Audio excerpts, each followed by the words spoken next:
Eduardo Pinheiro Campos. Com homenagem às duas famílias, a família do meu pai e da minha mãe. Então inventei, criei ficcionalmente o Eduardo Campos. O Eduardo é sobrenome de família e Campos da minha mãe e do meu pai. Isso é dos meus pais adotivos. Foi um erro meu, porque Manuel Eduardo Pinheiro Campos ficou sendo o nome para assinatura de promissórias, compromisso de dinheiro, etc. E eu, quando entrei no rádio, Eduardo Campos não se viu. Então eu passei a ter outro apelido, Manuelito Eduardo. Então ficou uma coisa confusa na minha vida, e aconteceu até um fato interessante, que Dom Delgado, quando chegou a Fortaleza, eu fiz uns comentários pelo jornal contra ele, e ele se encontrou comigo no elevador e disse: ora, doutor Manuelito, eu queria tanto falar com o senhor. Eu disse: o que foi, Dom Delgado? Ora, tem um Eduardo Campos que está escrevendo contra mim, está dizendo umas opiniões. Eu disse: Dom Delgado, sou eu, Manuelito Eduardo, é o meu Eduardo Campos. Ele riu muito dessa anedota, dessa pequena crônica bem rápida, nós ficávamos bons amigos. Bom, eu tive várias vertentes na minha vida. A vertente de teatro, e sempre foi a vertente do meu agrado. Eu comecei a trabalhar em palco em 1939, eu já era artista, já interpretava, nesse ano eu interpretei Anás e Caifás, e no outro ano eu já fazia o Jesus Cristo, e ganhava o meu primeiro salário artístico. Eu ganhei naquele tempo 80 mil cruzeiros, era muito dinheiro, deu para comprar presentes para os meus pais, relógio para minha mãe, um relógio para mim, porque eu fui o sucesso da temporada.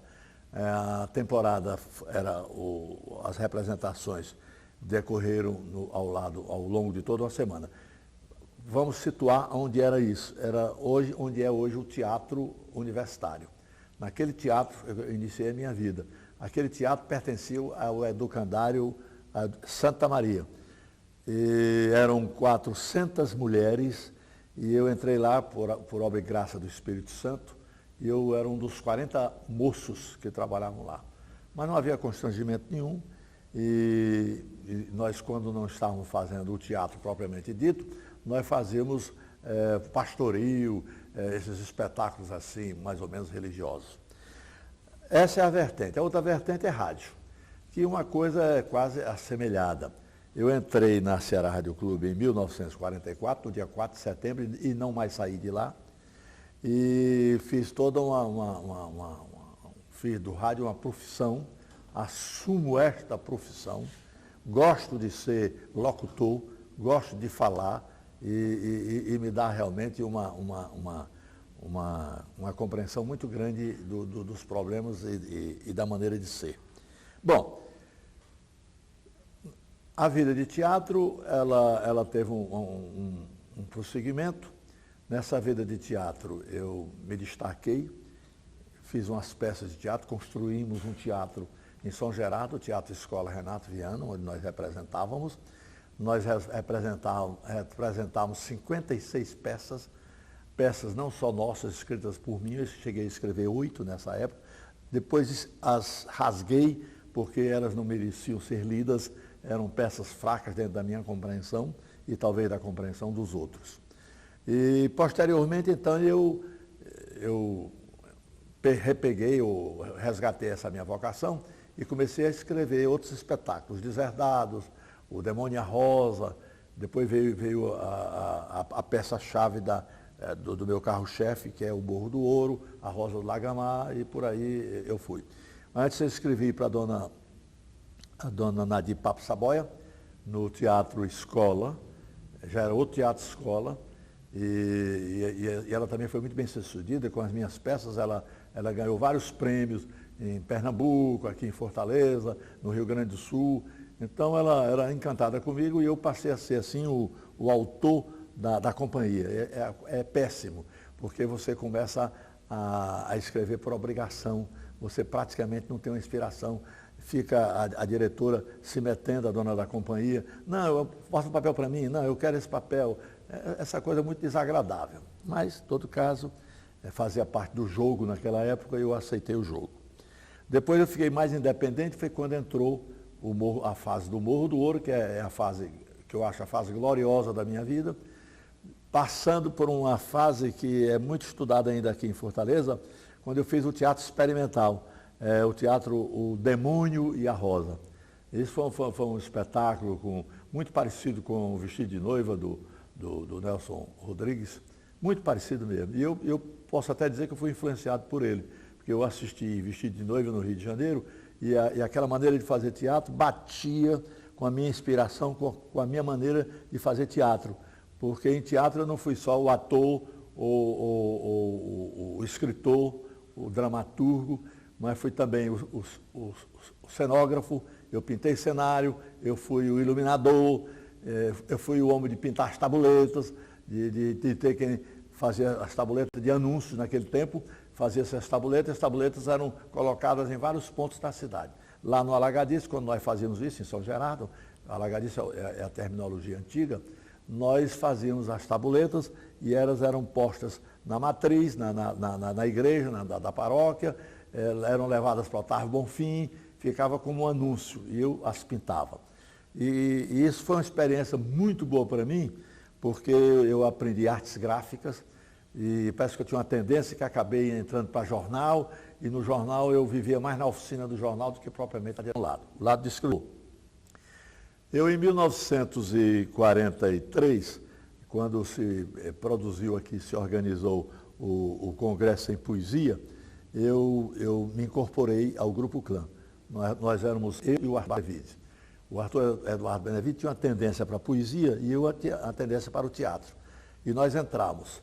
E, prazerosamente, uma informação, as reuniões do Grupo Clã eram efetuadas, nessa época, na sede do Instituto do Ceará.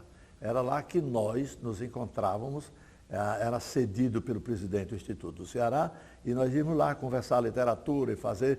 Existem até uma série de crônicas muito jocosas feitas pelo Aloysio Medeiros, que foram posteriormente publicadas. Elas contam exatamente como foi todo esse nosso desenvolvimento desse idealismo. Depois veio o escritor, veio a fundação nós publicamos inicialmente um livro, 3 discursos, que são 3 discursos, 2 discursos muito bons, o do Antônio Girão Barroso e do Mário de Andrade, Mário Sobreira de Andrade. Mas o meu é péssimo, é só uma espécie de anúncio, talvez, daquilo que eu fosse fazer na minha vida. Dizendo, vamos fundar uma editora, vamos fundar um teatro e tal, essa coisa assim, mais de grito, de exagero. Mas essa foi a primeira publicação do Grupo Clã. Depois nós publicamos Águas Mortas, um conto meu, um livro de contos meu. Depois Face Iluminada. Depois A Viagem Definitiva, livro de contos. E nessa casa eu vim pesquisar e concluí, levei 10 anos escrevendo a Medicina Popular. Medicina Popular. Medicina Popular foi um livro que depois se transformou, teve a segunda edição pela Casa do Estudante, e eu depois, para dar uma ressonância maior, modifiquei o título. O título passou a ser Medicina Popular do Nordeste, e foi editado pelo Cruzeiro, pelas edições do Cruzeiro. Bom, aí eu... Qual foi a sua experiência com esse livro? Esse livro parece que ele é bastante antropológico, não? Antropologia da medicina popular. Mas eu não tenho essa pretensão, não. Afinal de contas, eu sempre me julguei folclorista, essa que é a verdade. E procurei fazer uma pesquisa. Nessa época tinha um sócio do Instituto do Ceará que estava escrevendo medicina caseira, qualquer coisa assim, doutor Josa Magalhães. Mas aqui no Instituto, às vezes as pessoas demoram muito a escrever um livro. E eu naturalmente, escreve melhor. E eu tenho para escrever, escrevo logo. Então, enquanto eles estavam à procura de dados, eu imediatamente escrevi o livro. O meu livro saiu primeiro do que o livro deles. Posteriormente, eu passei a escrever, voltei à temática, escrevi um romance, não fui muito bem sucedido no romance. O romance é A Véspera do Dilúvio. É talvez o único livro de ficção no Ceará que fala do Ceará verde, do Ceará molhado. A tragédia que tem, o caos que se generaliza no livro, é exatamente o caos do excesso da água, certo? E não da falta d'água. Eu acho o livro muito interessante, mas eu não tive sorte porque talvez o livro seja assim um livro muito linear, o livro não tem assim umas inovações técnicas e tal, mas eu gosto do livro. E também escrevi outro livro, também não fui muito bem sucedido não, O Chão dos Mortos. Esse é sobre seca, esse é sobre a construção de um açude. Até motivou discussões, porque o açude era construído ao longo do inverno, e o Fran Martins, que era um ficcionista, autor do romance Poço de Paus, que era sobre um açude também, ele achava que não se construía açude no inverno. Ele não entendia nada de hidráulica nessas coisas, não tem esse negócio não. Se constrói qualquer coisa até dentro d'água, quanto mais um açude, isso não tem problema nenhum não. Então, mas isso estou contando só com uma butade de coisas assim que motivavam. Aí eu fui escrevendo, e o pessoal do Grupo Clã me condenava muito, porque eu era muito apressado. Quem fazia parte do Grupo Clã? Do Grupo Clã, o Otacílio Colares, o Aloysio Medeiros, Antônio Girão Barroso, o Braga Montenegro, o Arthur Eduardo Benevides, João Clímaco Bezerra, o Estênio Lopes, e outras pessoas foram se agregando. O Joaquim Alves, o próprio Martins Filho, depois entrou a Lúcia Fernandes, que era casada com o Fran Martins, mas o grupo principal era formado dessas primeiras pessoas. E o Braga Montenegro, que era o crítico, o orientador assim, do grupo, muito perverso nas crônicas, ele não perdoava ninguém e tal, e criou-se até um desgosto meu nutrido ao longo do tempo, porque ele adorava o Moreira Campos, e tudo que ele fazia com o Eduardo Campos, Moreira Campos, ele estava o Moreira Campos lá em cima, e o Eduardo Campos por ali assim e tal. E uma vez eu publiquei, ele foi fazer a introdução de uma antologia. Depois de 10 anos dessas manifestações dele, eu me irritei com ele porque ele repetiu as mesmas manifestações. Eu digo, será que eu em 10 anos não melhorei nada, na verdade? Essas coisas de ética eu nunca perdoei, não estava certo.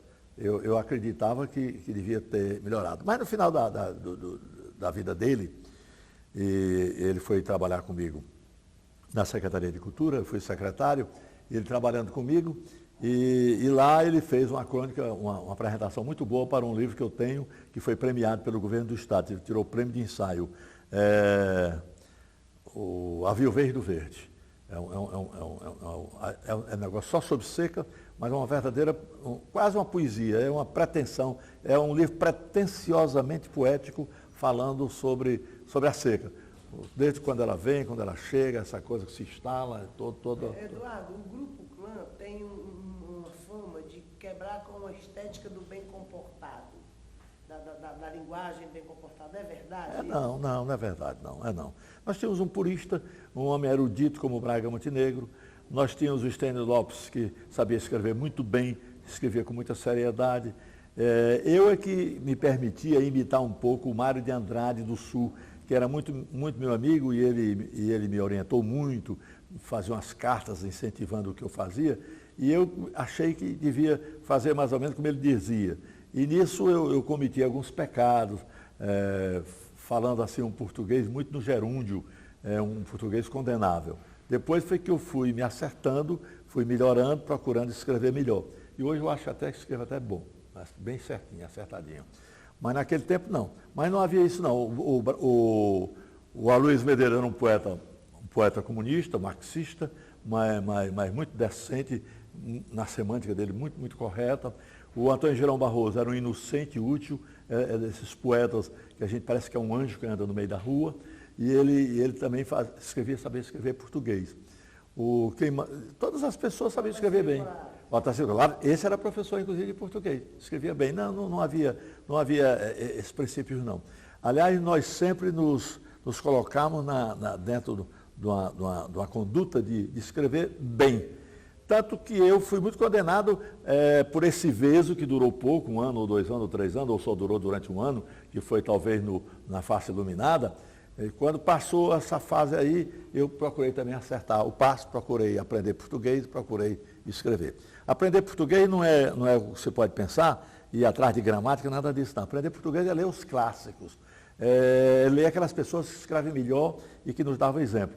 Não há como isso. Esse negócio não é gramatical, né? Não é uma frase bonita, não é nada disso, não. É procurar ver as pessoas, como as pessoas escreviam e como aquilo toca o seu coração. Quando você se sente tocado, uma pessoa escreve algo bonito e lhe toca, não é feio nenhum você procurar imitar, procurar seguir. O caminho é aquele, é o caminho da comunicação, é o caminho que faz bem a todas as pessoas. Quem você leu e ficou deslumbrado nessa época, por exemplo? Quem você leu e gostou tanto? Você leu os clássicos? Quais foram esses clássicos? Olha, eu vou contar uma coisa que pode ser uma basófia da minha parte. Eu estava até contando ali com a Lili. Eu, aos 16 anos, 17 anos, eu já tinha lido Dostoiévski, eu já tinha lido quase todos os autores russos, eu já tinha lido Molière, eu já tinha lido, vamos dizer, Émile Zola, Victor Hugo, então o Gustave Flaubert. Há até um aspecto interessante, eu li um livro, Salambô, do Gustave Flaubert, e guardei uma frase. Eu li isso em 1939, eu li, e a frase ficou na minha retentiva. E eu estava na biblioteca com a dona Marineide, está aqui ouvindo ali, e ela pegou o livro e eu disse, dona Marineide, eu vou fazer aqui um teste com a senhora. A senhora abre aí na primeira página do livro e eu vou dizer quais as primeiras frases do livro. Aí diz, era em Megara, bairro de Cartago, no Jardim de Amílcar. Eu jamais esqueci, não sei porquê, eu aprendi, achei bonito e aprendi toda a vida. Isso eu vi em 1938, eu li o livro do Gustave Flaubert. Gustave Flaubert era um autor, não era bem um autor assim, que se encaixasse dentro da nossa revolução modernista, não. Mas ele tinha uma maneira bonita, a Revolta dos Anjos, ele tinha uma maneira filosófica de escrever, e eu gostava muito dele. Aí, de autores daquela época, basta dizer que eu, com 15 anos, já tinha lido o Zé de Alencar e já tinha lido o Machado de Assis. Negócio de ler, eu tinha uma coleção chamada SIP, S-I-P. Custava 2 cruzeiros o volume, era um volume de bolso. Naquele tempo, não se falava negócio de bolso, não. Era um volume pequeno, você descarregava com facilidade e eu li. Eu sou de um tempo em que os livros, o sebo dos meus amigos do Gugel, ele tinha um sebo onde parava o bonde do José Bonifácio. Ele fazia uma volta para fazer o percurso de retorno ao bairro. E os livros eram pendurados como quem pendura frango em casa de vender hoje, né, dessas coisas de frigorífico, não é verdade? Eu achava aquilo uma beleza. Era um livro, um enrolado, pendurado, outro tinha outro. Você dizia, esse aqui é. Aí ele puxava aquela corda e vinha, ele tirava o frango, ou o livro para você. Era mais ou menos assim. Eu então fui um grande frequentador de sebo, um grande frequentador de livraria, tudo. As pessoas gostavam muito de mim.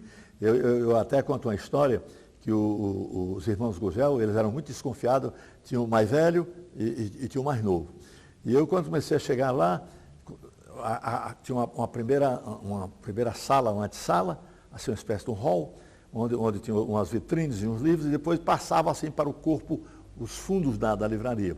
E toda vez que eu ia para o fundo da livraria, lá ia o irmão, sempre tinha um negócio, ele disse, o seu Eduardo e tal, e coisa. Eu não sabia por que era, né? Ele estava desconfiando de mim, pensava que eu ia roubar um livro. Né? Eu sabia. E depois de um certo tempo, ele deixou de me acompanhar. Né? Deixou de me acompanhar, e um dia eu perguntei, rapaz, me diga uma coisa, por que no começo você me acompanhava? Toda vez que eu entrava aqui, disse, não, aqui é porque o meu irmão, quando entra uma pessoa desconhecida, logo assim no começo, a gente vai para não roubar os livros. Ah, você pensava que eu era larápio que vinha roubar seus livros aqui. Então, essas coisas fazem parte da vida, né, e dão um sentido. Por isso, hoje, quando eu vou a qualquer livraria, sebo e tudo, eu tenho muito cuidado, porque eu tenho sempre a impressão que o irmão do seu Gugel está lá perto de mim, olhando se eu vou tirar, mexer nos livros. E eu aprendi umas coisas, eu sempre gosto de dizer, eu não meto a mão em nada de ninguém. Na casa dos meus filhos, eu não abro a geladeira para tirar um copo d'água, uma água. Eu peço. Então, essa coisa me deu uma posição muito boa na vida, de respeito às coisas dos outros, e os outros também, eu acredito que passam a respeitar também o que é meu, o que eu tenho. Bom, então... O senhor está falando do Grupo Clã, está falando dessa época maravilhosa, que os livros eram pendurados como frango. Como era Fortaleza dessa época? Fortaleza era uma cidade adorável. Fortaleza era uma cidade de 145 mil habitantes. Não tinha 150 mil habitantes. Nós conhecíamos todas as pessoas. Estou falando da Fortaleza de 1936 e 37. Nós, as mulheres naquele tempo, as mães, elas não saíam de casa sem ter um pajem. Então eu era o pajem da minha mãe. Detestava. Quando eu via a Raquel, a empregada que me criou, ajeitar a minha cabeça, não sei o quê, e pentear. E outra coisa, tinha um negócio horrível, elas usavam um expediente nocivo, horrível de recuperação, de higiene. Era um algodão embebido de álcool para tirar o sujo das orelhas, atrás das orelhas. Isso eu detestava. Mas já sabia que aquilo mais detestável não era essa limpeza. Mais detestável era saber que aquilo era, vamos dizer, era o prenúncio de uma ida minha acompanhando minha mãe. Então nós íamos para o centro da cidade. Naquele tempo, saindo da Rua do Imperador, nós íamos a pé. A minha mãe de lado, eu segurando a minha mão.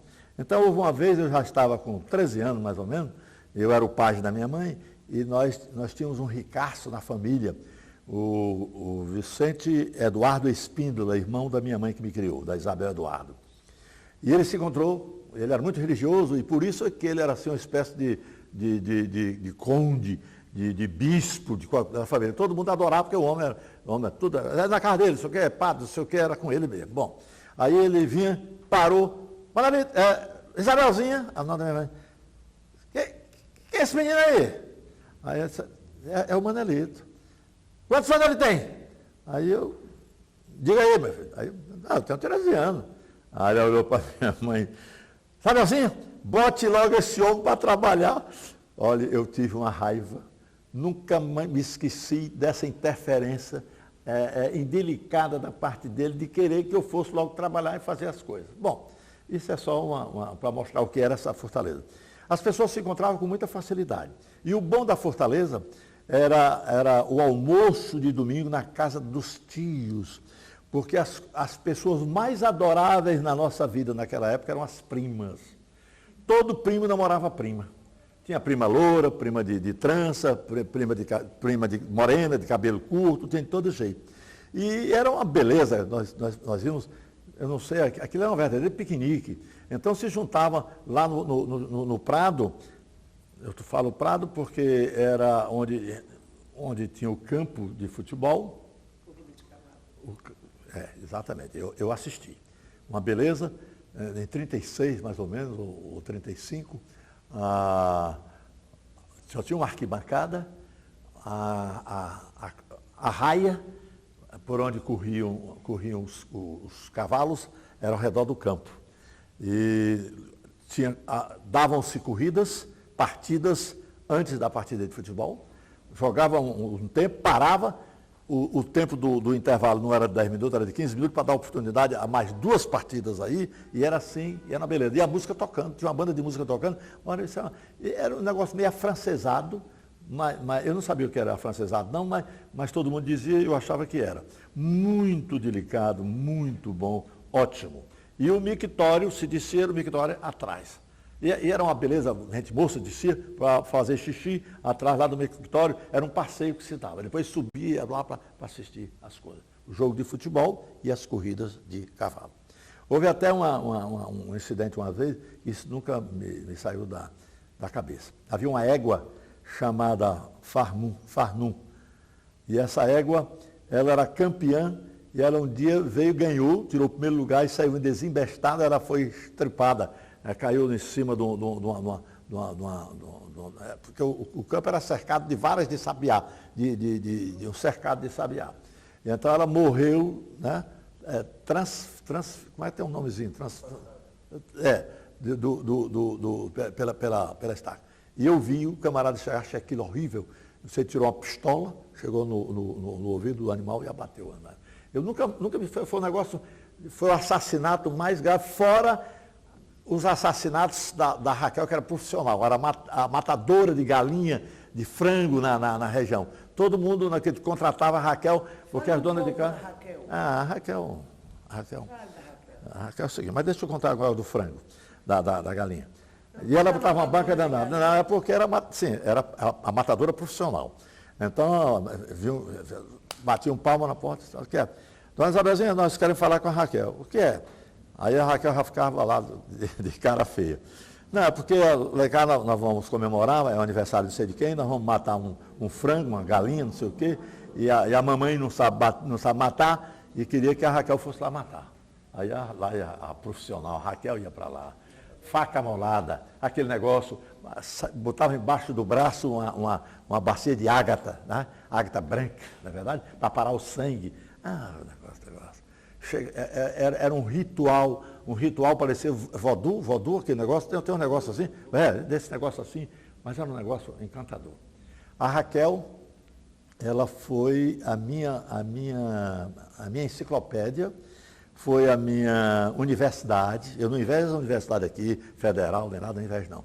A Raquel sabia folclore com poucas pessoas, foi ela que me ensinou todas as superstições, essa maneira, as histórias do Sargento Verde, da Branca de Neve, das histórias do Arco da Velha, as histórias do Barba Azul, que era que eu vi agora há pouco tempo, que foi verdadeiro mesmo, o homem matava mesmo as mulheres, matava todo mundo, era um negócio danado.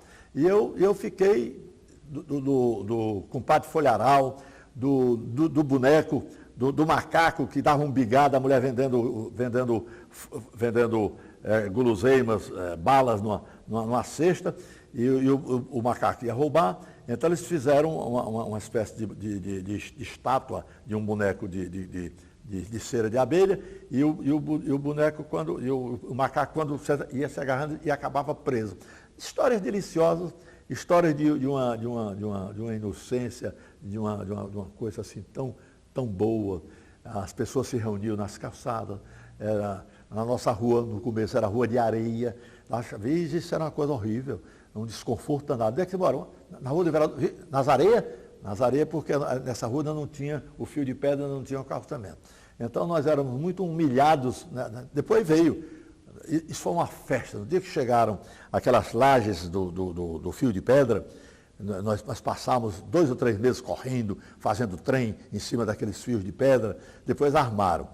Mas tiraram o fio de pedra, foi a entrada, o anúncio da civilização. Acabou a rua.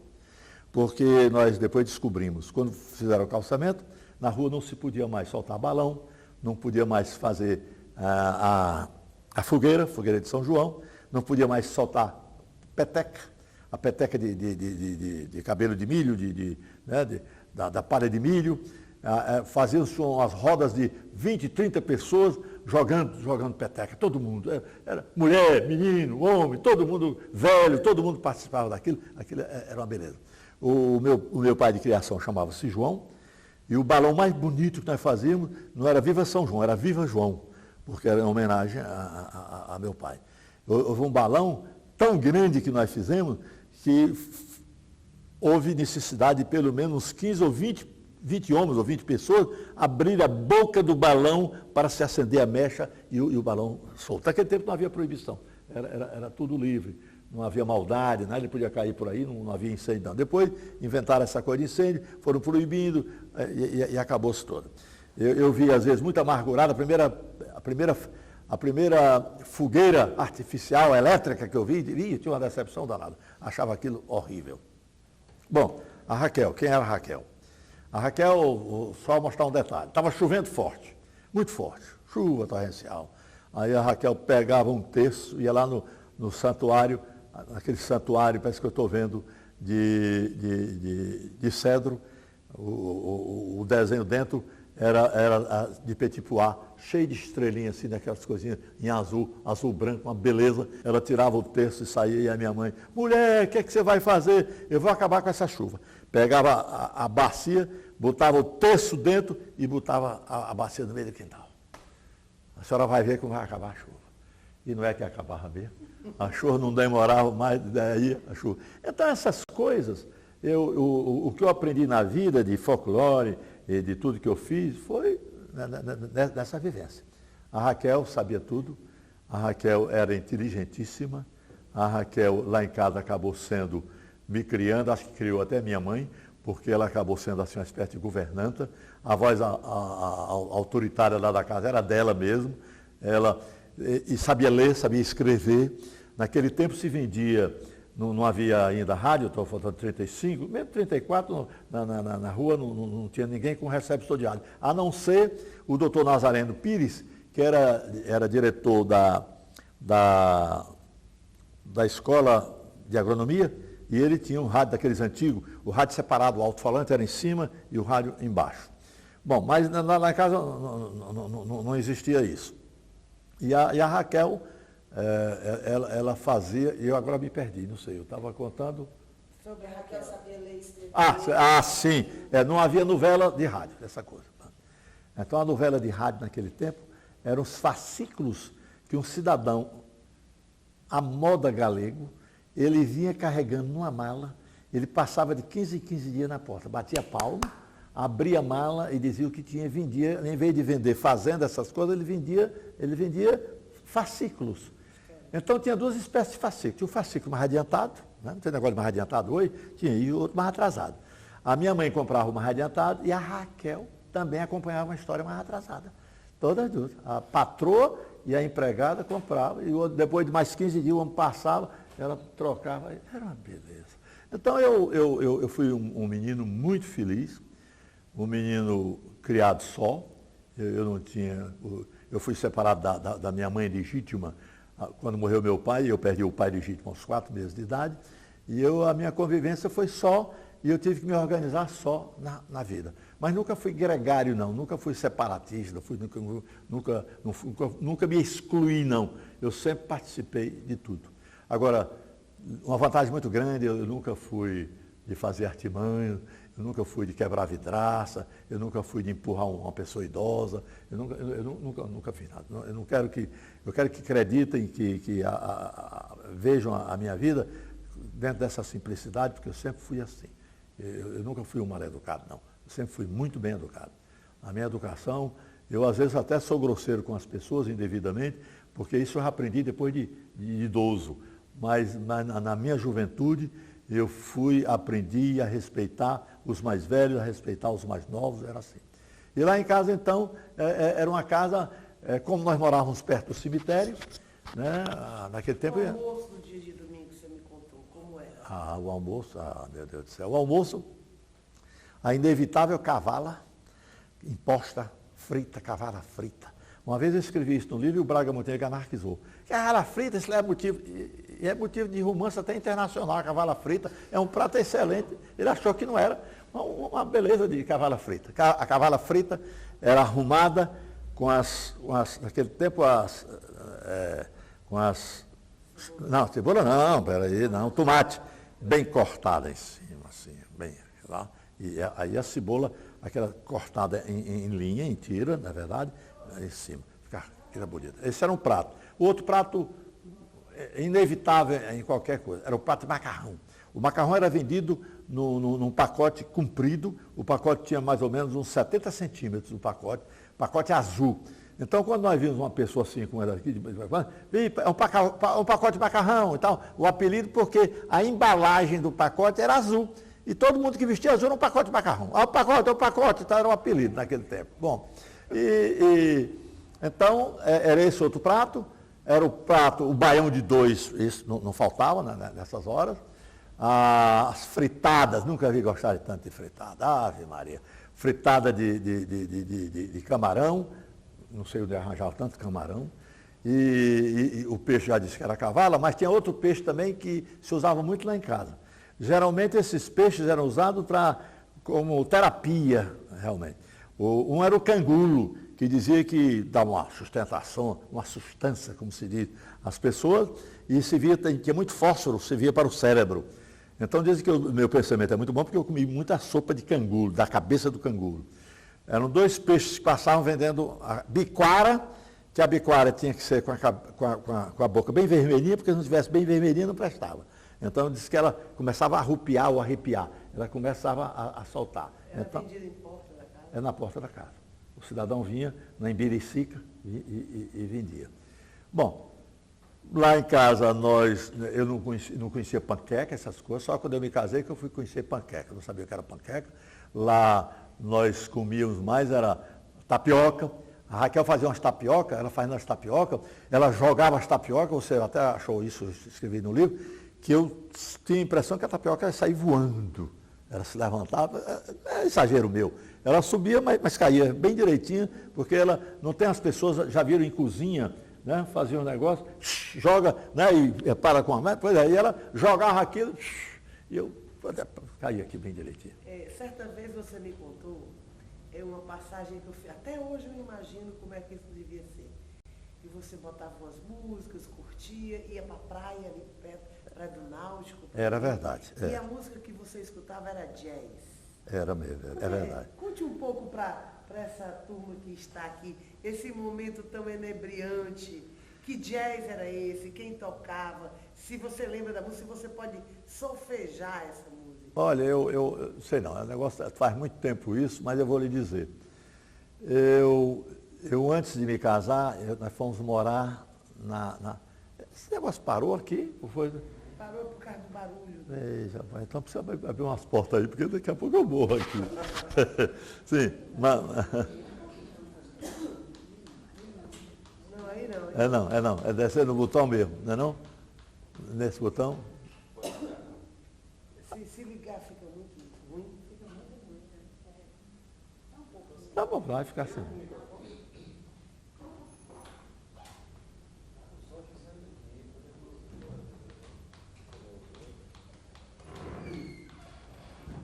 Não está entrando não, ventinho, não? É para você, né? Bom, vamos ver. Não, vamos para lá, vamos ver.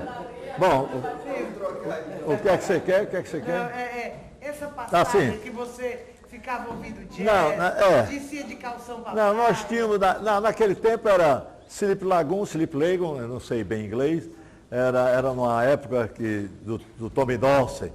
Então nós tínhamos cada cidadão fabricava a sua eletrola, o seu toca-disco, né? O toca-disco era um bolachão, eram 78 rotações, na verdade. E nós saímos para tomar banho de mar. Eu tinha uma boa companhia, um membro dessa casa também, o professor Amorim Sobreira, um latinista, um sujeito formidável. E nós íamos, nessa época, eu estou contando, isso já foi em 1942, mais ou menos. Eu já estava morando na Rui Barbosa, 1305.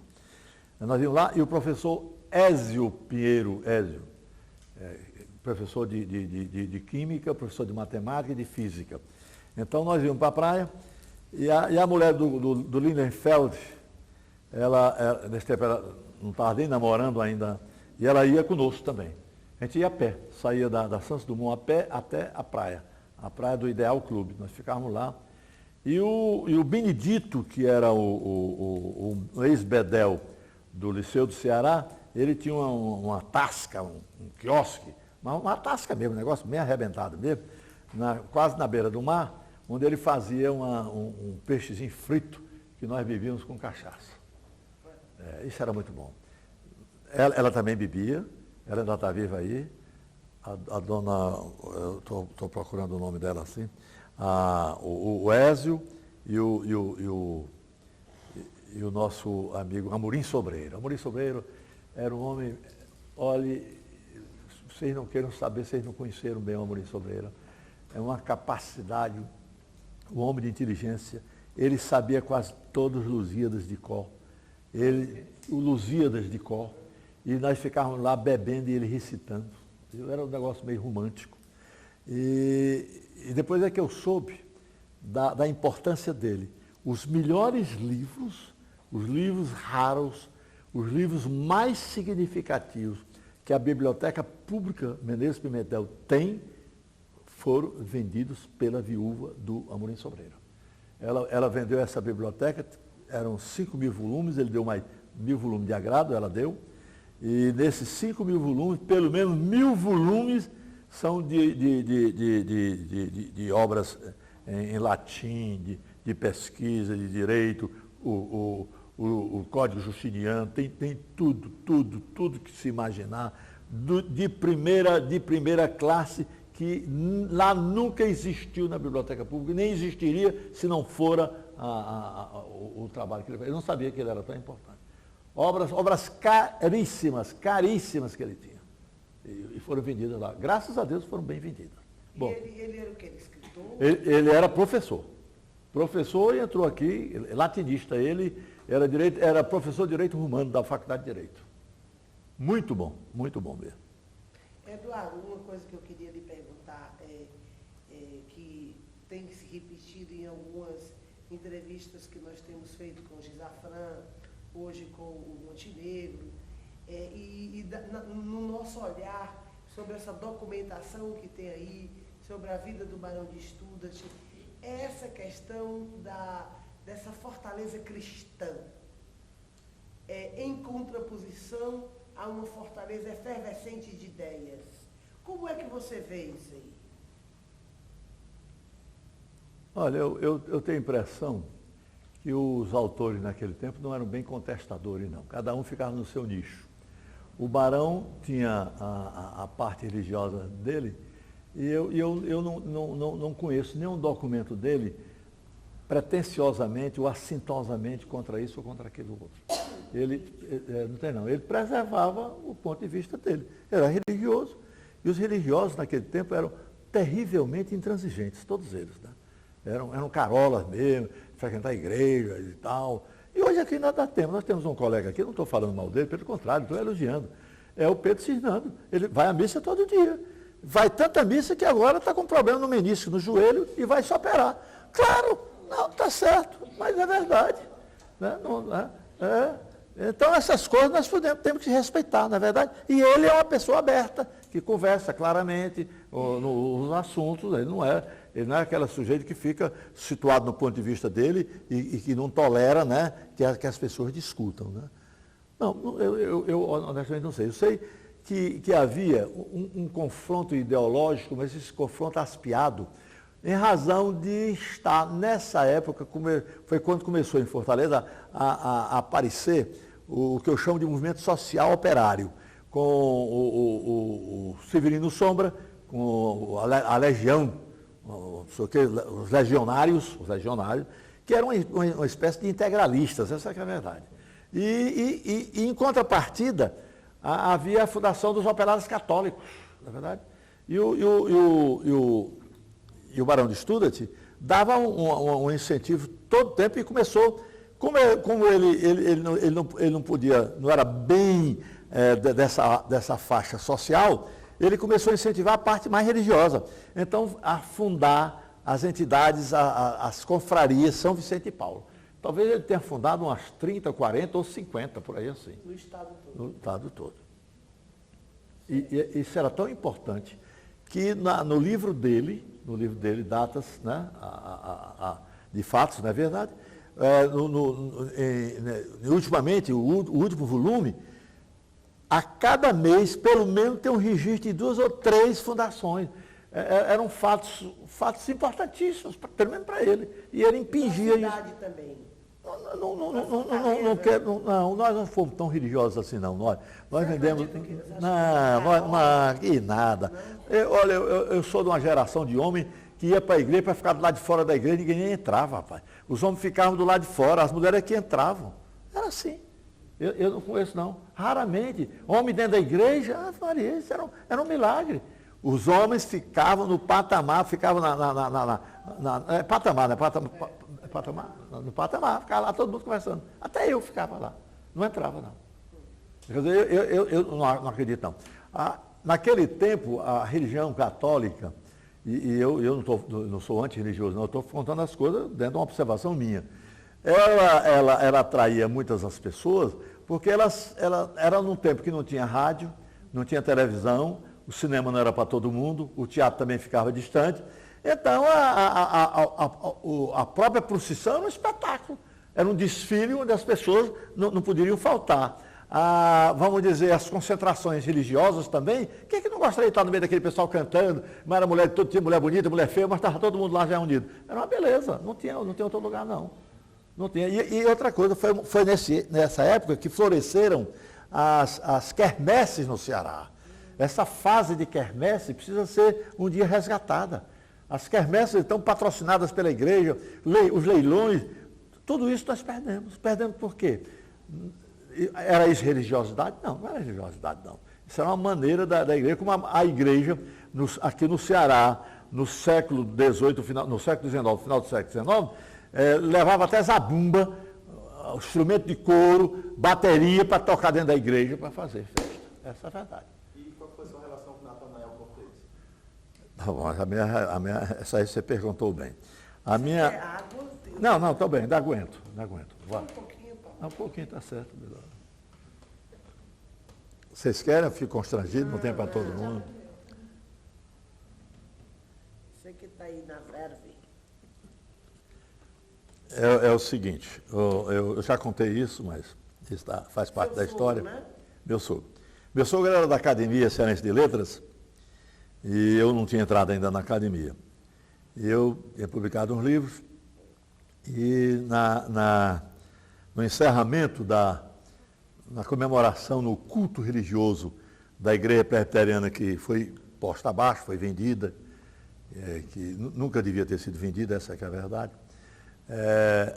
A minha esposa estava lá no coro, eu não conhecia, e eu fui, como locutor de rádio, eu fui fazer a transmissão. Fiz a transmissão do coro, todinho. E ela olhou para mim, eu olhei para ela, houve uma aproximação, e eu não sabia que ela era noiva, e eu me meti numa coisa danada, porque era um casamento duplo na família. Era dois irmãos casando com dois irmãos. Era um casal casando com outro casal. Era a minha atual esposa casando com o filho do cidadão lá. E a filha do cidadão casando com o irmão da minha esposa, o meu cunhado. Aí esse negócio era um desastre de trem, porque eles eram protestantes, já estava tudo arrumado, né? Aí não deu certo, não. Aí a minha sogra não gostou nada. Ficou com raiva. Não queria me dar a moça em casamento. Mas eu fui pedir lá. Fui pedir, o professor me recebeu bem, acabou dando, está muito bom. Eu me casei e a minha sogra ainda ficou mal comigo, aí uns 8, 9 ou 9, 10 meses por aí, assim, ainda ficou mal comigo. Foi o casamento menos concluído que eu já vi na minha vida. O casamento de presente, a dona Maria aqui recebeu mais presente do que eu no meu casamento. No aniversário dela, ela recebeu 18 presentes. E eu, no meu casamento todinho, só recebi 6 presentes. É um negócio meio difícil e tal. Aí, eu entrei na família, mas graças a Deus, ao longo do tempo, eu hoje acabei, para resumir tudo, e hoje eu sou testamenteiro de ambos. Dela, pedido dela e dele. Todos ficaram me adorando e tal, coisa. Só que meu sogro achou que eu era imoral. Aí ele me chamou um dia e disse, Eduardo, eu até gosto dos que você escreve, você não podia escrever um pouco, seus livros assim, esse é a viagem definitiva, tem um negócio aí de uma pensão de rapariga, um negócio assim, uma coisa, não podia fazer um negócio... Mas professor, o senhor é que encaminha, salva as pessoas. Eu escrevo como as pessoas são. O senhor cuida de salvar as pessoas e salva também os meus personagens, mas eu não estou fazendo imoralidade, não. Eu estou mostrando o que é a vida. Aliás, eu nunca fiz. Nunca fiz literatura, ficção, no sentido de escandalizar ou ser concupiscente, de maneira nenhuma, nada disso. Mas a realidade é aquela, e ele é muito religioso e tal, e ele achava. Mas nós nos demos muito bem, e a coisa sempre transcorreu muito bem. Mas o que irritava mais a minha sogra é porque uma vez fizeram uma serenata, e nem fui eu que fiz a serenata para minha noiva, né, nesse tempo. Botaram um piano em cima de um carro, não sei quem, um caminhão, e tocaram lá a noite todinha e foram dizer que era eu. Eu nunca fiz serenata na minha pessoa. Para falar a verdade, eu nunca fiquei acordado uma noite toda, a não ser de sentinela de defunto. Mas eu nunca fui à festa para passar a noite acordado. Eu, 1 hora, 2 horas, estou querendo ir embora. Não gosto. Eu gosto de dormir. Meu sono, eu gosto de dormir. Então, não havia perigo de sair à noite fazendo serenata naquele tempo da Fortaleza, até os anos 50. Eu estou contando coisas ainda dos anos 46, por aí. A Fortaleza, era muito comum se fazer serenata em Fortaleza. A Fortaleza era tão calma nessa época, não mais naquela época que eu lhes contei da Rua do Imperador, que eu me lembro que nós morávamos na Rua Barbosa, e às vezes nós saímos da Praça de Ferreira andando, conversando, com pilantragem até a Rua Barbosa. É longe, andando. Não aparecia um notívago, não aparecia um bêbado, não aparecia nada, nem cachorro tinha na rua. Era uma beleza. Era uma verdadeira felicidade. Pergunte mais. Agora, assim, vamos entrar um pouco no Instituto. Diz tudo, vamos lá que eu estou cansado. Então, conte um pouco para nós, assim, o seu olhar sobre o Instituto, a história do Instituto. Do Instituto? Pronto, já entendi. É o seguinte, o Instituto, a mim sempre passou a ideia de ser uma entidade de pessoas eruditas, de cientistas, essa que é a verdade. Mas, na formação do Instituto, o Instituto sempre teve uma tendência intelectual literária. Tanto que até 1955, no próprio Estatuto, está um apoio ou incentivo à parte literária que foi cortada. Eu acho que foi um desastre, não deviam ter cortado. No meu ponto de vista, eu sou um intelectual, eu gosto de letras, e eu acho que a literatura anda bem em qualquer lugar. Feliz das instituições, tem literatura. Na igreja, em qualquer seja a igreja, a literatura tem que estar presente. A literatura, eu sempre digo que eu levo uma certa vantagem sobre os meus colegas, não só aqui do Instituto, de academia mesmo, de oratória, da academia de oratória e tal, é porque eu tenho uma formação universal de literatura, né? Eu conheço tudo. Eu conheço a literatura do mundo inteiro, li tudo. Hoje não acompanho, hoje é mais difícil acompanhar, essa é a verdade. Mas conheço toda a literatura. E a literatura forra o indivíduo, dá uma condição, um sustentáculo, um apadrinhamento, um patrocínio das ações dele, morais, éticas, filosóficas, humanas. Ele procura ver as coisas, de repente começa a comparar, começa a sentir. Ele tem melhor sentimento para ver as coisas e analisar. Então, o intelectual, o literato, por isso eu aconselho a vocês que são estudantes de história, estudantes de sociologia, seja o que for, não abandonem a literatura. Se não fosse a literatura, eu já tinha morrido há muito tempo. A literatura é o meu refúgio. Olhe que um bom livro merece ser lido 2, 3, 4, 5, 6 vezes. A gente não se cansa de ler um bom livro. É mesmo que uma boa música. Então, mas a literatura tem esse fascínio e se as pessoas soubessem da importância da literatura, não se desfaziam da leitura. Eu acho que o nosso mal hoje, nas instituições como o próprio Instituto do Ceará e tudo, é a falta de leitura. Nós lemos pouco. Eu digo falta de leitura porque eu sou um exigente, eu sou um homem que ainda lê 3 livros por semana. Eu leio bastante, gosto de livro. Então, mas eu sinto também que, por outro lado, hoje a leitura não está muito à mão, não, porque é cara. Né? As pessoas, às vezes, não têm um nível de salário que permita que ele esteja acompanhando. Não pode. É caro. O livro hoje é 60, 80, 70 reais um livro, né? Tem disso. Se você pegar um livro da Aguilar, desse livro que tem toda a coleção completa, é 250, 300, na verdade. Então, é por aí. Então, eu devo ter a humildade de relevar e de imaginar por que as pessoas não leem. Mas há mecanismos que as instituições deviam ter. A pessoa comprava um livro, lia, trazia, dizia, olha, eu li um livro, o livro está aqui à disposição dos colegas. Na verdade, tem as coisas. Agora mesmo eu li um livro interessantíssimo, vê como eu sou atualizado, o Livreiro de Cabu, que é uma mulher que em Cabu, passou 3 meses na residência daquele pessoal que não se veste, não tem higiene, o negócio é horrível. Né? E eu descobri uma coisa interessante, eu não sabia. Vê que uma leitura a gente aprende. O cidadão era casado com a dona da casa, há mais talvez de 12 anos, 15 anos, 16 anos, aí achou a mulher velha, se aborreceu, partiu para outra mulher. Mas isso é absorvido sociologicamente, isso não há nenhum desdoro nem nada. A mulher até participa, até ajeita.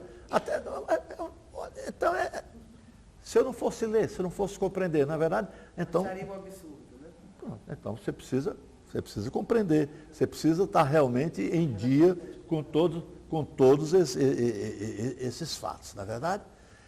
Eu não sabia aquela... É Burna o nome? Burca? Burca. Ah, essa burca. Como é que o sujeito namora com uma mulher de burca? Está lá explicado, rapaz. O homem conhece pelas pedras, modo de andar. Olha, são coisas interessantíssimas. O livro é valiosíssimo pela experiência sociológica, pela a experiência humana, por tudo que o livro tem. Rapaz. É uma beleza de livro. E ela escreve bem, e ela, coitada. Hoje, falando em literatura, hoje nós entrevistamos o João Alfredo Montenegro, e ele falou também da importância da literatura para até o conhecimento da história. Mas é claro. Né? Então, assim, por exemplo, que tudo está na literatura. Então, assim, uma boa literatura é um livro histórico também. Né? Então, da importância do professor, no caso, conduzir os seus alunos a lerem, né, a buscarem na literatura todas as questões que estão a se interessar, seja da área da política, seja da área da cultura, seja da sociologia, da antropologia, a história das ideias. Né? Então, isso é uma coisa, isso é muito importante. Então, o Eduardo, você... Eu não acabei não, deixa eu ver, não, tenha paciência. Não, é porque eu dar o seguimento, porque senão eu perco aqui. Então, essa influência era tão grande do Instituto do Ceará, que quem fundou, ele não sabia o nome da academia, quem fundou a Academia de Ciências e Letras foi o Instituto do Ceará. Foram os membros do Instituto do Ceará. Agora, engraçado, não tinha um intelectual, um homem que escrevesse, não tinha um ficcionista nem um poeta. Todo mundo era médico. A primeira reunião, está lá na revista, precisa ver, a reunião da academia, o cidadão é um médico e ele vem dizer que operou um tumor canceroso. Ora, imagine só, essa que é a palavra dele, a participação dele num cenáculo de intelectuais. Só depois de 8 ou 10 anos é que começaram a aparecer e houve essa irrigação de novos talentos, etc., para fazer. Mas, bom, o Instituto do Ceará sempre foi pautado por isso, e eu só não perdoo a retirada dessa parte literária que devia ter. Eu acho que a literatura deve estar em tudo. Ou por outra, está na pesquisa. Um bom pesquisador é aquele que sabe escrever, é aquele que tem emoções, aquele... Sabe entender. Não tem a menor dúvida, na verdade? Não tem a menor dúvida. Bom, aí nós tivemos uma fase de ouro aqui. Foi quando o Tomás Pompeu, o Pompeu Sobrinho, em 1938, ele sugeriu que nós os membros do Instituto, os sócios, escrevessem a história do Ceará. Não há um papel, não há um agendamento de livros mais valiosos e preciosos do que isso. Quem quiser ver isso vai encontrar na revista de 1946, tem inclusive a apreciação dele, não é assinada por ele, mas tem uma nota de pé de página dizendo que ele que escreveu, ele mostrando as intenções de fazer esse trabalho. Vejam só, às vezes aqui nós temos colegas do Instituto do Ceará que reclamam, Instituto, você tem um brilhantismo, os acadêmicos mais brilhantes, esse negócio tal, sócio e tal. Essa coisa é difícil, é difícil. Mesmo naquela época em que o clube, a companhia, as pessoas que integravam o Instituto eram pessoas de primeiro mundo. Né? Pessoas do Antônio de Almeida Lustosa, era o Zé Walter Ribeiro Ramos, nós tínhamos o Raimundo Girão, o Pompeu Sobrinho, Andrade Furtado, eram pessoas de nível, pessoas que eram professores, né? Professores da Faculdade de Direito, pessoas que tinham uma dimensão. Mas veja como fracassou esse negócio. Só saíram imediatamente 2 livros. Um, A História Econômica, que é uma obra-prima nossa, do Raimundo Girão, e o outro livro que saiu também saiu antes da proto-história, a pré-história do Ceará, escrita pelo Pompeu Sobrinho. Esses livros são livros chaves. A proto-história, ele nos remete a uma leitura, a uma interpretação do Ceará antes de 1603. É muito interessante. Coisa que hoje outros autores estão se repetindo, estão fazendo livro, achando que estão descobrindo a pólvora e estão só repetindo o que o Pompeu Sobrinho já havia dito. Nessa mesma época, logo depois, foi publicada a História Militar do Eusébio de Souza, a História da Educação pelo Plácido Castelo e a História da Seca, os dois livros. Um do Pompeu e o outro do Joaquim Alves, que é uma obra-prima. O trabalho do Joaquim Alves é uma obra-prima, uma obra moderna já do Joaquim Alves. E fora isso, acabou a história. E nós tínhamos aqui um verdadeiro gênio aqui em matéria de antropologia, o Florival Sereni.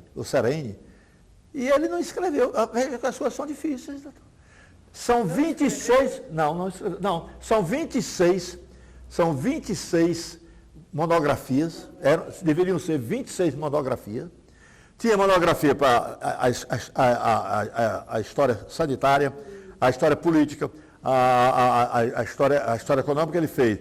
Tinha a história da literatura oral, que podia o Florival ter escrito, ele não escreveu. E finalmente o que foi que houve? É difícil. E isso não demorou, isso foi lançado em 1938. Em 1946, então ele escreveu uma nova apresentação, mostrando que a coisa estava demorando, só tinham publicado 2 livros, e um publicado foi quando ele publicou, em 46, se não me engano, ou 45, ele publicou a Proto-História, que é um livro monumental. Esses 3 livros são monumentais, todos os 3. Cadê o pessoal? Cadê o pessoal de mérito para escrever? E ele disse uma coisa interessantíssima. Os estudantes de História, os estudantes de Geografia, os estudantes de Sociologia precisam ver essas 8 ou 10 páginas que estão lá no livro, e não tem assinatura do Pompeu Sobrinho, mas está lá escrito que foi ele que escreveu. Está na revista. Ele diz... Perdido por muito, perdido por pouco, perdido por muito. Não tem negócio de jogo de futebol, tem muito isso. Você está perdendo de 2-0, então você se arrisca, vai lá, porque está perdido por pouco, perdido por muito. Não é verdade? Bom, então, o que é que está escrito lá? Ele tem conceito de história, tem conceito de geografia, tem conceito da influência do meio ambiente, do espaço físico, e ele então tem uma parte que ele é espetacular, é antológico. Ele diz o seguinte: escrevam amparados em Taine, amparados em Friedman, amparados em Spengler, ou Gobineau, seja em quem for, mas procurem fazer um trabalho se aproveitando do que tem bom em cada um, mas acrescentando também o que é seu, o que você está pensando. Então não é só a influência do meio, porque não basta só o meio, tem o meio,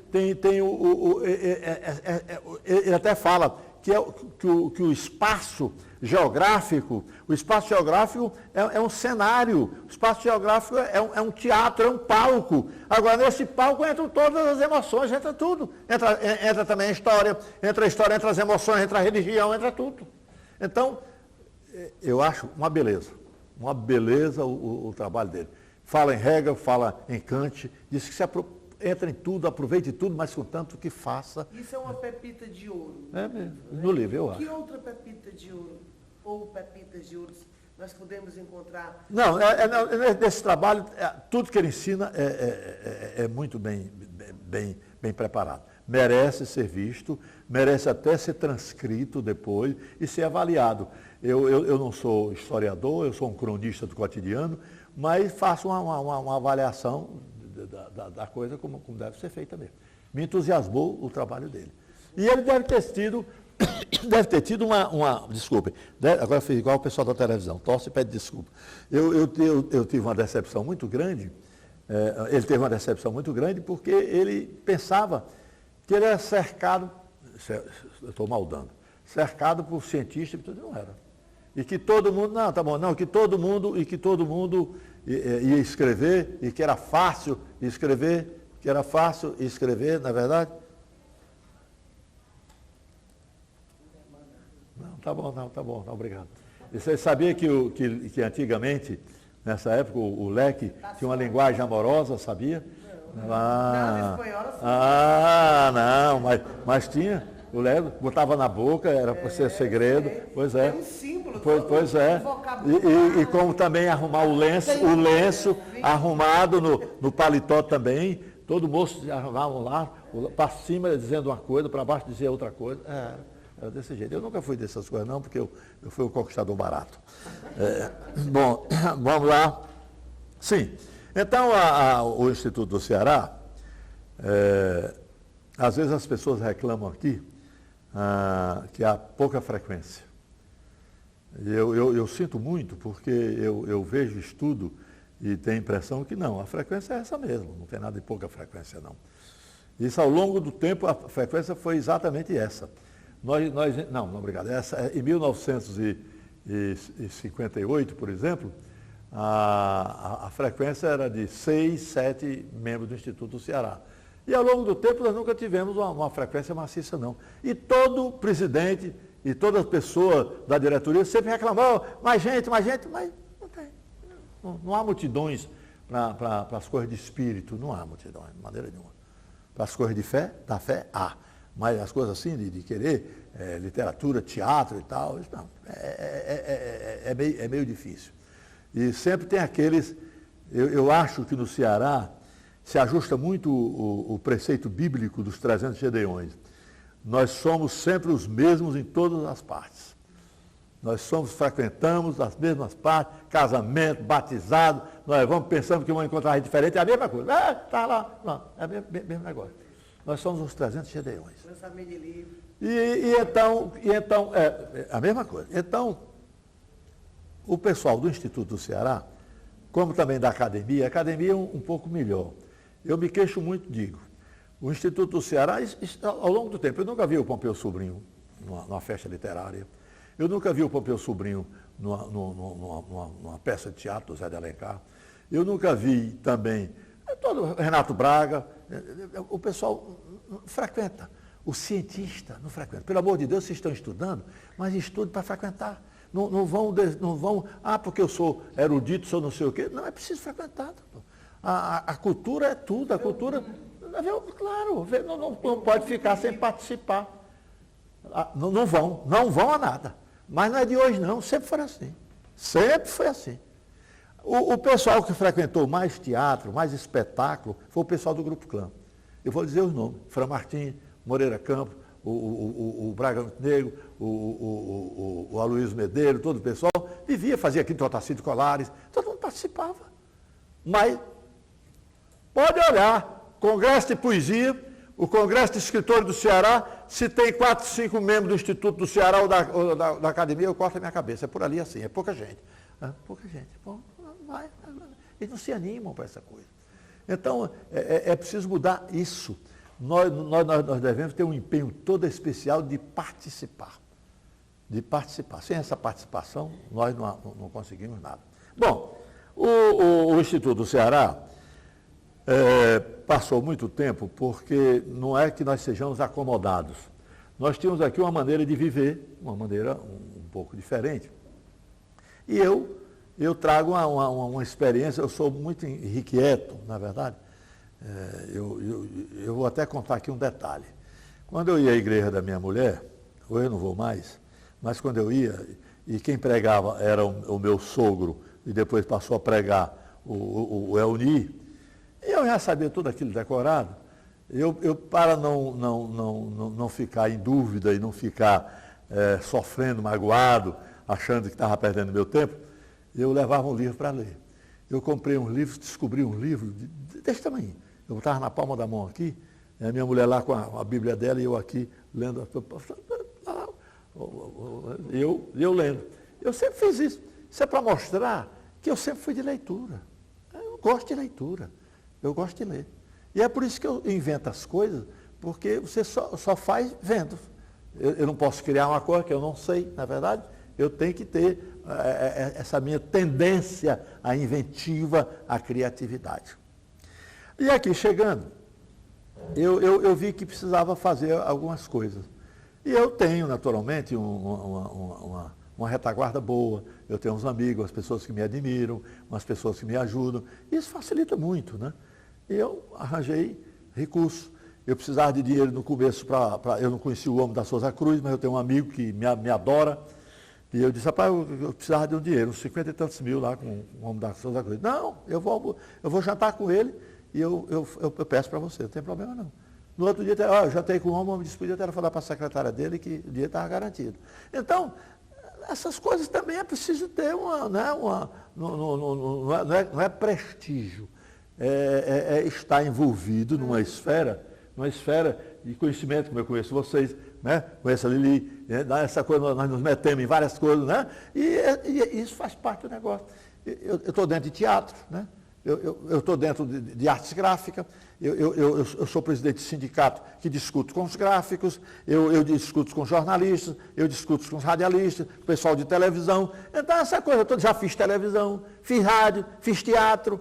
Eu acho muito orgulhosamente e vaidosamente, eu posso lhes dizer, que não tem um profissional no Ceará que tenha feito teatro, rádio, televisão e jornal. Não tem ninguém que tenha feito aqui. As 4 coisas, fazendo, dirigindo, sabendo fazer, escreva aí um negócio, eu escrevo. Não tem não. Tem, faz rádio, faz televisão, tá certo. Faz jornal e faz não sei o quê, também faz. Mas não faz teatro. Não faz. E eu faço tudo. Mas faço porque eu sempre vivi nisso. Eu fui criado dentro dessa esfera, dessa convivência e tudo. É por isso que eu acho que a pessoa deve viver assim. E o Instituto do Ceará, se nós aqui gostássemos de ler mais, eu acho que isso seria fundamental para nós. E nós estamos nos encaminhando para um mundo, nós estamos fazendo aqui uma revolução de ordem de informática, e nós vamos, assim que acabar de organizar a nossa biblioteca, que vai ter 22.500 livros, nós vamos colocar online a biblioteca. Imagine se todos os nossos consórcios tivessem computador, se todos os nossos sócios pudessem acessar, né, e quisessem, eu quero um livro, não precisava nem vir aqui, rapaz, não dá mais, né? Não precisava falar com a dona Marinete, meu livro, nada, né? Online, não é verdade? Eu quero um livro, o livro aparece lá direitinho, a capa do livro. É isso que você estava dizendo para mim. Olha, eu também sou Batman.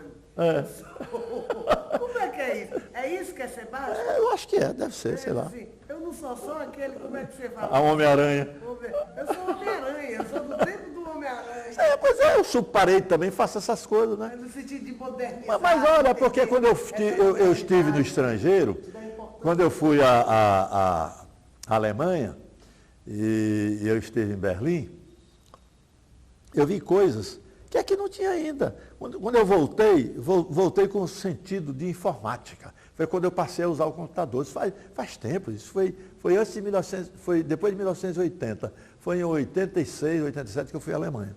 Então, quando eu voltei aprendido mesmo, voltei. E eu não fui lá para estudar essa parte, não. Eu fui lá para estudar jornal, rádio, televisão, tudo isso eu estudei. Eu vi na Europa todinha, eu vi nos Estados Unidos, eu vi televisão, rádio, vi tudo isso, mas vi para aprender jornal. Estive nos grandes jornais, estive no Miami Herald, um jornal que quando tem uma alagação lá em Miami, eles têm um carro anfíbio para distribuir os jornais. Então eu tenho um conhecimento, eu conheço coisas que as pessoas não viram, não conhecem, na verdade. Tem coisas assim que a gente tem. Né? E aprendi uma lição. Na Alemanha, o meu colega que ia, mal educado, ele não era bem educado não, a moça trouxe o jornal já todo feito nas resmas, na coisa de ferro, tudo direitinho. Aí ele olhou, meteu a mão assim, lá de cima. E esse clichê aqui? Aí puxou o clichê, meu amigo. A mulher deu um esculacho à alemã, disse um nome feio com ele em alemão. E a tradutora disse, isso é um absurdo, o senhor não podia fazer isso, o senhor desmanchou o trabalho da organização. Ele disse, olha, por isso que o doutor Mandelito, nem na casa do filho dele, tira a água, pede um copo d'água. Pede, eu quero água. Pronto. Mas, papai, tira ele. Não, tira ele lá. Olha, deseducado, ele desarrumou a coisa que ia para a oficina, doutor. Já estava tudo. A diagramação. A diagramação toda. Então, essas coisas de educação, e é por isso que eu digo, a educação vale muito nessas horas. Bom, então eu vi tudo isso no exterior. Quando voltei aqui, achei uma coisa horrível. A biblioteca pública não sabia nem quantos livros tinha, a nossa biblioteca pública. Não tinha. Aliás, a biblioteca pública passou não sei quanto tempo dizendo que tinha 55 mil livros, 60 mil livros. Hoje não, hoje já está informatizada, hoje está um trabalho bonito, está online, as pessoas podem acessar, uma beleza. É o que eu quero fazer aqui no Instituto do Ceará. E se eu não puder fazer? Eu vou deixar, não tenho a menor dúvida. Agora, eu pago um preço, porque com isso talvez eu descaracterize um pouco a tradição. Essa coisa, a gente calça um sapato moderno, a gente vai perdendo um pouco da sua, né, da sua tradição, vai ficando um pouco diferente, não é verdade? Eu sinto que aqui eu estou tornando, não é um edifício, mais a coisa. O que nós vamos fazer aqui, que algumas pessoas não compreenderam, nós vamos inserir essa casa no museu. Essa casa vai ser um museu, essa casa é um museu, doutor. Essa casa é um museu de coisas bonitas, esse é um museu de tradições. E nós vamos enfeitar esse museu, na verdade, para que pessoas enxerguem melhor do que nós. E quem vai nos ensinar isso é a dona Lili, a doutora Peregrina aqui. Mas é bom até que saiba, eu até acho, sabe, Manelito, que você poderia, eu me disponho a isso, de, por exemplo, daqui eu acredito que lá para o mês de fevereiro, você convoque uma reunião das pessoas, dos sócios do museu, e eu e a Lili, a gente apresente como é que isso vai ser feito, a proposta, porque nós não vamos mexer em nada, nós não vamos pendurar objetos aqui, é um museu virtual, é um museu totalmente moderno, né, onde você vai chegar e você vai saber o que é que tem aqui no Instituto. Né? Então, seja o aluno, seja o professor, seja o pesquisador, seja o turista que pode querer vir aqui conhecer esse prédio, que é lindo e coisa e tal, e ver o que é que tem. Então, são notícias dessa casa. Né? Então, assim, eu estou fazendo esse trabalho aqui com um amor muito grande, assim, dando o máximo de mim.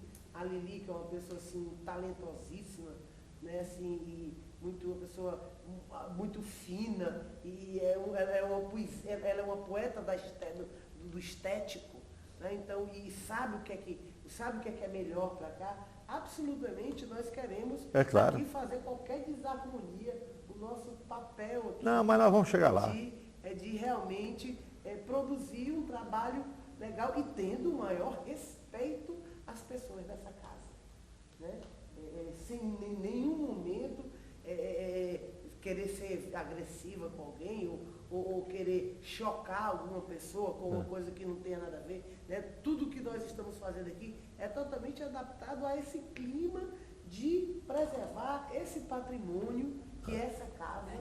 Né? Patrimônio, a tradição que é essa casa, em nenhum momento mexer em qualquer coisa que já está solidificada. Eu queria que a gente pudesse ouvir mais o Eduardo, ele falando desse desejo dele de transformar esta casa num museu. Né? Eu acho que ia ficar muito bacana para a gente ter uma compreensão do que depois dessa fala dele, todo dia que eu me lembrei ele falando, eu me lembrei do Darcy Ribeiro dizendo que é um fazedor. Né? Sim. Que passou a vida inteira pensando e tentando fazer as coisas. Fez a UNB, fez o pensamento da ação. Né? E aí o senhor está falando, eu estou lembrando o tempo inteiro disso. Eu gostaria muito de ouvir mais o senhor falando isso, esse desejo de transformar isso no museu, e partindo dessa fala bonita que o senhor fez, para que outras pessoas possam ver melhor. Mas é claro, porque há uma figura de sociologia que as pessoas, quando estão dentro do problema, às vezes elas não veem o problema, na verdade. É preciso estar de fora para sentir. Então, nós aqui estamos muito acostumados. Nós estamos acostumados com os nossos fantasmas, estamos acostumados com, né? Mas precisamos que os outros venham e dizem, rapaz, esse fantasma não é tão feio que você está pensando, não. Ele não é tão sofredor, não. Tem muita coisa boa aqui, na verdade. Não, isso aqui é um patrimônio, E nós devemos repassar esse patrimônio para a sociedade e transformar. Quando eu vim me vender, fazer a minha merchandise aqui para ser eleito presidente, eu disse que a minha intenção era abrir ao público, sair daqui, levar o Instituto, levar um modo de dizer. Era que as pessoas conhecessem o Instituto, na é verdade. Até um colega nosso, não, o Instituto já é bem conhecido. Não, ele é bem conhecido como nós. Desde 1887 que ele é bem conhecido. Mas ele precisa ser bem conhecido dentro dessa pauta de intimidade, de interação, na é verdade, de troca de sentimento, de troca de afeição, de troca de admiração, é que precisa ser. E eu tenho a impressão que essa casa é formidável. Eu tinha pensado aqui umas coisas, olha, até falei com a Lili um dia desse, porque eu tenho um colega aqui que ele discordou, achou, não, essa é coisa de teatro, você gosta muito de teatro. Eu gosto muito de teatro mesmo. Eu sou meio de teatro, a minha vida toda eu estou representando bem, eu estou me interpretando bem, mas o negócio é teatro, né? Não tem outra coisa não. Agora, eu tinha ideia, isso aqui é uma beleza. Enquanto nós não desocupamos aí, como é que se diz, não desapropriamos os prédios vizinhos, eu faria aí a entrada, fazia umas sacadas, fazia uma rua antiga, uma rua de 1887, uns combustores, botava uma varanda, uma iluminaçãozinha, que a pessoa entrasse aqui, se sentia entrando no tempo, né? Entrando numa coisa antiga. Claro, tem não. Não, esse negócio de. Aí você com esse negócio de teatro. Não. Então, tá, mas eu também gosto de criatividade, né? Gosto. Com todo o respeito, que essa casa é o lugar da pesquisa também.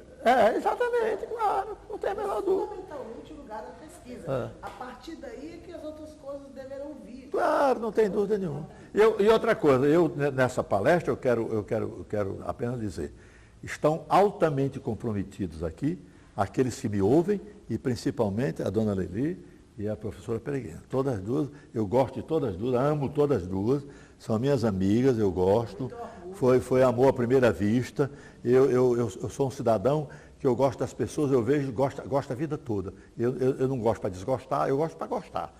Então eu acho que ambas são idealistas, e as pessoas pensam que eu tenho ajudado a Peregrina, não, pelo contrário. A professora Peregrina é que tem me ajudado, tem me inserido nas coisas dela, nos livros que elas faz, me leva para fazer palestra com ela. E ela tem uma dedicação tão especial que às vezes que eu falo mais do que ela. Essa que é a verdade. Estou mentindo? É verdade. E a Lili também, se eu soubesse fazer os desenhos, ela ia aproveitar os meus desenhos para fazer, porque eu sei que ela gosta de pessoas assim que vibram e que têm intenção. Não vão pensar que eu sou um burocrata, não. Eu não sou homem de gabinete, não. Eu aqui não tenho uma mesa para me sentar à mesa, eu não tenho uma cadeira para me sentar, eu me sento aqui em qualquer cadeira, eu despacho em qualquer mesa. Eu na maternidade de escola, sou presidente lá há 40 anos nos hospitais da universidade, eu não tenho uma mesa para me sentar, eu não tenho uma cadeira também. Então é a minha maneira de viver, eu vivo bem, não falo nada. Né? Onde eu estou, está a presidência, onde eu estou, estão as minhas ideias. Mas acabou, e dá tudo certo. Eu queria fazer a última pergunta. Faça a última pergunta. Você está muito cansado, está suado. Fato como todo. É o seguinte, eu queria que você fizesse uma relação do Instituto Histórico, Antropológico, Geográfico do Ceará com os outros do Brasil. Qual é a posição desse instituto em relação aos outros do Brasil? Como ele está? Pelo que eu sei e pelas informações de pessoas assim, do nível da professora Esther Bertoletti, que é uma admiradora minha e eu dela, nós estamos numa posição invejável. Ela até me convidou, eu não disse isso publicamente, mas estou dizendo aqui, ela me convidou, faz questão que eu vá ao Rio de Janeiro, definir, mostrar para o pessoal do Instituto Brasileiro o que é que nós estamos fazendo, que ela acha que o Instituto de lá deve ser sacudido, deve ter ideias novas também. Essa que é a verdade. Eu é que achei isso, não vou fazer isso não. Isso me coloca numa posição ruim, pretensiosa e eu não quero usar essa posição não. Mas eu sei que lá as coisas funcionam ainda à moda antiga e poucos institutos no Brasil vão ter o que nós vamos ter até julho ou agosto aqui nesta casa. Algo realmente, uma vitrine para mostrar a essas pessoas. Com certa vitalidade.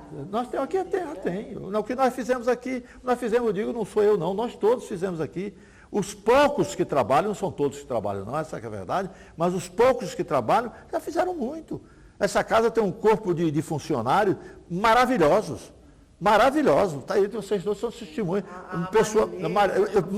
Pessoal maravilhoso. É um pessoal que tem amor a essa casa. Amor e sabe, não tem dúvida nenhuma. Então, nós, eu acho que nós vamos ser exemplo, nós vamos ser, talvez, o primeiro instituto. O instituto hoje já tem, aqui no Nordeste, não tem uma instituição cultural que tenha os equipamentos culturais de apresentação que nós temos aqui. Nós temos 3 auditórios, nós temos uma biblioteca, nós temos obras raras, nós temos tudo direitinho. Não tem aqui, quem é que tem? Esse auditório aqui, que não foi eu que fiz não, já encontrei feito. É uma beleza de auditório. 185 lugares, ar-condicionado central, uma beleza. Não tem. Eu agora estou tentando, acho que as duas já sabem, as pessoas, estou tentando um patrocínio, vamos ver se a Coelce patrocina a nossa exposição aqui da história da energia elétrica, se ela com a logomarca deles, se nós trocamos a exposição que nós vamos fazer pela energia que ele vai fornecer. Porque nós vamos gastar muita energia aqui, essa que é a verdade. Eu tenho a impressão que o senhor Richardson Garcia, né, vai aceitar. A carta já fiz, já fiz. Não, tem lá. Vai ser caro, tem a climatizada. Tá certo, não vai. Tem que manter o museu sempre. E outra coisa também, aqui fica em família, mas não é nada deplorável não. Nós aqui não estávamos acostumados assim a ter gastos, né? Aqui era coisa toda de tostão, né? De vintém. E agora nós estamos caminhando. Né? Quem guiava um Volkswagen vai guiar um Boeing, né? Viajava um Teco-Teco, vai viajar de Boeing, não é verdade? O negócio é desse jeito, tem que se acostumar. O dinheiro vai aparecer, tem que aparecer. Não é possível que uma instituição bonita, feita, toda enfeitadinha, importante, não tem quem ajude. Não, vai ter quem ajude. Não tem a menor dúvida. Nós não vamos ficar na miséria, não. Não, vai ter quem ajude. Mas eu quero agora, a última palavra é a minha. Eu quero agradecer a paciência de vocês, quero agradecer o trabalho anônimo desses que se sentam atrás da câmera e que não aparecem, quero agradecer o trabalho daqueles que vão fazer a mixagem de tudo, quero agradecer com bastante empenho e que se tire daqui o que for lógico, o que for bom, não só para o trabalho de vocês, mas para o trabalho do Instituto. Muito obrigado.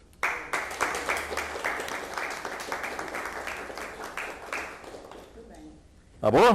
E é uma honra estar aqui trabalhando para o Instituto. Inscreva-se no canal.